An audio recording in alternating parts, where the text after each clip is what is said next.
We're now looking at the facial bones of the skull. We'll start right in the front with the nasal bones. The two nasal bones are here and here on this color-coded skull. And on the more lifelike skull, we actually also see two nasal bones here as well. There's a dividing small suture that hooks them together. You'll notice the maxilla bone comes up here. We'll talk more about the maxilla in just a minute. It comes up and divides, and then you'll notice here in orange there is a small bone with a hole in it. That's called the lacrimal bone. Some people pronounce it lacrimal, that's fine. And there's a groove in here that basically feeds down into the nasal cavity. The lacrimal bone contains a lacrimal duct that actually drains tears from your eyes into your nasal cavity to get rid of them. That's why you never notice all the tears that are secreted in your eyeballs and then drained off during the day, because they're all coming down through this hole. And so there's the opening there. On the actual, more lifelike skull, we can see the lacrimal bone here, and then there's a lacrimal foramen there coming down to drain into the nasal cavity. We do have a maxilla bone, as mentioned before.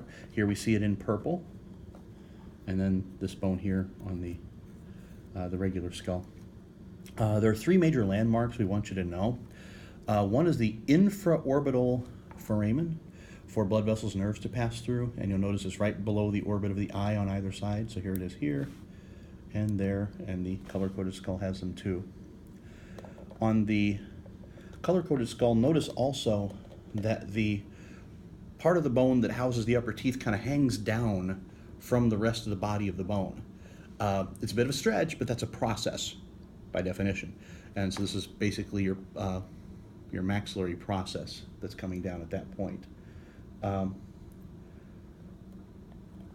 so if we switch this under and look, the purple portion here is all part of mandible bone, or maxilla bone, excuse me, and that is your palatine process there.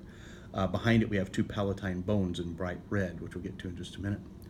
The last thing to note on the maxilla is the incisive foramen. I'll lift this up and we can get under there and see it.